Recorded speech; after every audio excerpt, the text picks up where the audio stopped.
Hey everyone. So I'm gonna put that there. There we go. I bet some of you are kind of wondering where I've been lately and what I've been up to. So let's talk a little bit about that, shall we? It's been about 5 months since I have made a video on this channel, and it's been longer than that since I've been posting consistently on the Font Sound platform or on Instagram or any of that, or really putting any work into the business. I don't even think that I own that domain anymore. I've really just let it go.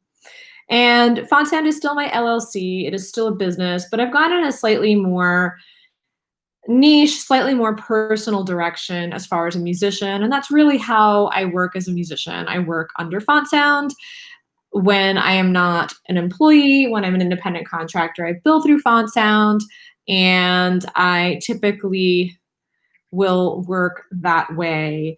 It's just easier and safer as far as my own identity. As a musician, as a church musician, I work in a lot of different parishes, and my social security number would be floating around everywhere.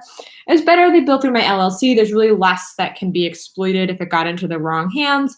And also, it makes it possible for me to consider certain things as business expenses that I necessarily wouldn't be able to do as an individual. So there's that. But I really haven't been doing a lot of like self-help or inspirational stuff on my channel lately. And there's a couple of reasons why. And so I wanted to talk a little bit about that today because I think it's important. And I'm having some conversations with friends lately, and it just seems like there's some stuff that needs to be aired. Now, I still consider myself a believer in Jesus Christ. I still consider myself, to a certain extent, an adherent, I guess, to Catholic traditions. And I love so much of what Catholic Christology, that Eucharistic theology, stands for.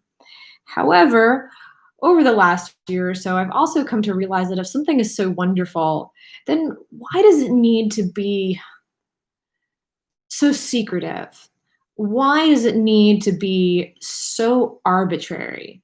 Particularly when it came to COVID-19 and the pandemic, discovered that a lot of the stuff was arbitrarily decided out of the convenience of people in very sheltered positions of leadership, and that these weren't necessarily things that God had expressed, but rather things that were expressed out of an alignment between religious demagogues and their collusion with civil authority, shall we say.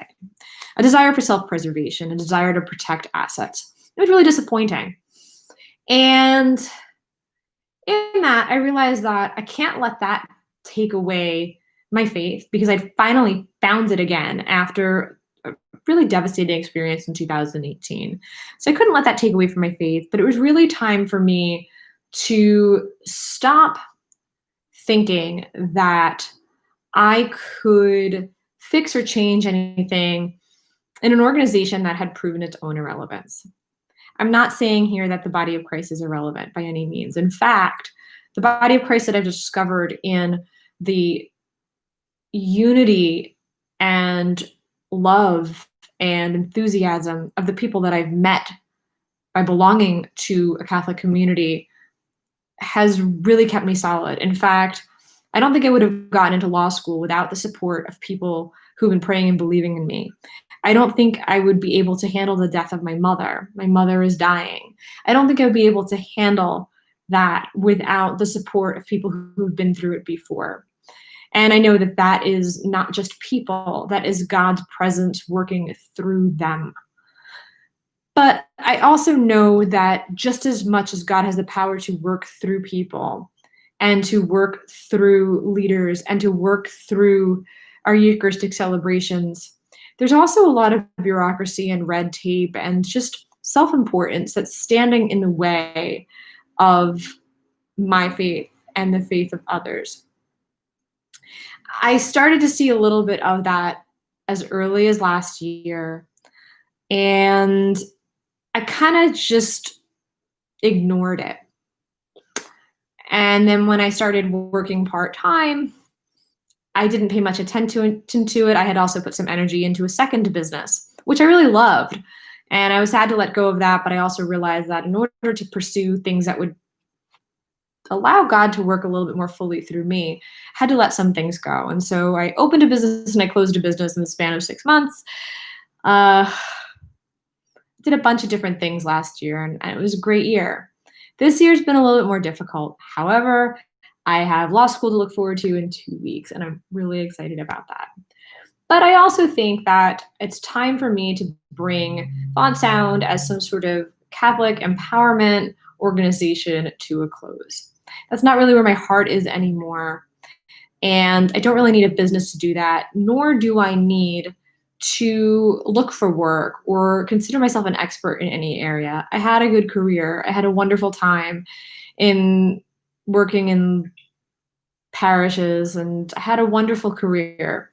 But it's time for me to bring that chapter to a close, and it's time for me to bring my freelance business to a close as well. It was a lot of work, it was a lot of effort, and I will continue to play music, and I will continue to serve God and to serve others through that. I will continue to find a way to connect. I will continue to practice my faith in the best way that I can. But the days of empowering missionary disciples through Font Sound are over. And I am grateful to those of you that have supported me through all of this. I'm grateful for your prayers. I'm grateful for all of you who are watching right now. Thank you. If there's anything that I may ever be able to do for you as I continue in my studies, please do not hesitate to reach out. And above all, let's keep praying for one another. I'm not going to be able to get through the next 3 years without your love and support. Thank you.